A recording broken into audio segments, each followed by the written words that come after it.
Bonjour à tous, on se retrouve pour une nouvelle vidéo qui va être axée plus sur le basket aujourd'hui.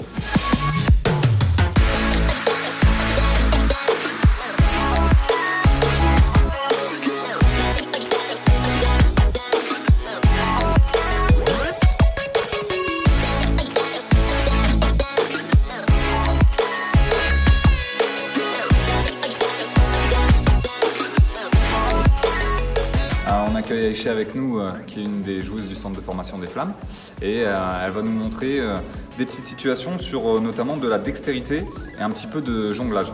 Alors forcément ça nécessite un ballon, après peut-être que vous n'avez pas tous un ballon chez vous à la maison, on peut peut-être trouver un objet rond ou en tout cas un objet qui ne casse pas, parce que si on fait tomber l'objet, ça peut être embêtant chez soi. On commence avec un petit échauffement des doigts, simplement, où on va tendre les bras devant et puis travailler simplement avec la flexion des doigts et faire des petits va-et-vient de droite à gauche. Et après, on peut travailler dans différents angles, donc devant ici comme ça, aller un petit peu à droite, à gauche, et aller un petit peu ici vers le haut. Et le but du jeu, c'est de travailler vraiment avec le bout des doigts et de mettre plus ou moins d'amplitude, un petit peu plus long, un petit peu plus court, et de travailler comme ça. Un deuxième exercice, le but du jeu, ça va être d'avoir le ballon devant ici, bras tendus, et de croiser les bras et les poignets pour récupérer la balle, tac, dans l'autre sens. Et si on est à l'aise, on va pouvoir le faire un peu plus vite, un peu plus loin, tac, voilà, très bien. Si c'est facile, on peut lancer la balle un peu plus haut, la rattraper. Et là, n'hésitez pas à le faire si vous avez par exemple une balle de tennis, aussi avec une balle de tennis. Comme ça sera beaucoup plus dur à rattraper.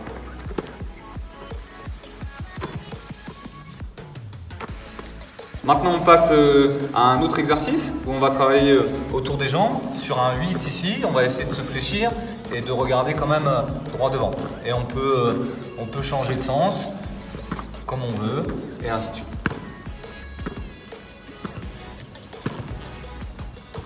On reste dans la même attitude, et Aïcha, à chaque fois, elle va lâcher les mains sur la balle et changer de main, voilà, devant, comme l'araignée, puis ici rattraper. Parfait. Et si on est à l'aise, on peut le faire de plus en plus vite, et avec le bout des doigts. Parfait. Et on peut regarder devant, et essayer de désaxer le regard, sans faire tomber la balle. Super. Ensuite, on va travailler autour de la taille et simplement faire passer la balle autour de la taille. C'est toujours pareil en travaillant avec le bout des doigts. Et là, on peut varier, pareil, de sens, de vitesse et travailler dans 3 plans. Autour de la taille, autour des genoux ici ou éventuellement autour de la tête. Et on peut mixer les 3 situations sur les 3 plans. Maintenant, on est dans le jonglage. On commence très facilement, on va lancer la balle en l'air et puis on peut la rattraper à 2 mains, ou alors on peut lancer la balle et la rattraper à 1 main, ici, devant.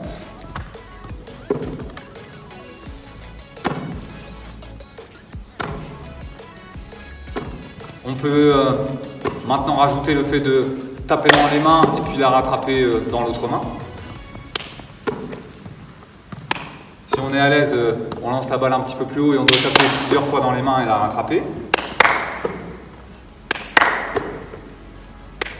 Et si on est encore plus à l'aise, on peut lancer la balle, taper dans les mains et la rattraper dans le dos. Donc ça nécessite d'avancer et d'essayer de la rattraper. Là c'est dur ça. Ah exactement.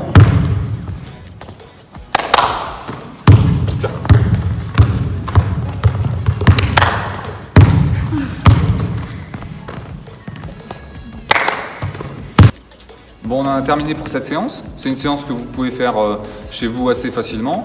Ça ne nécessite pas nécessairement de dribbler. Ça permet de développer aussi de la dextérité, du travail avec les doigts notamment. On essaye de pas trop avoir de contact avec la paume de la main pour développer un peu ces sensations-là. C'est des choses qu'on peut faire dans l'ordre qu'on veut, les exercices qu'on vous a donnés. N'hésitez pas à être inventif et à essayer d'enchaîner différentes situations dans l'ordre que vous voulez. Et je remercie beaucoup Aïcha pour toutes les démonstrations et on vous dit à très vite.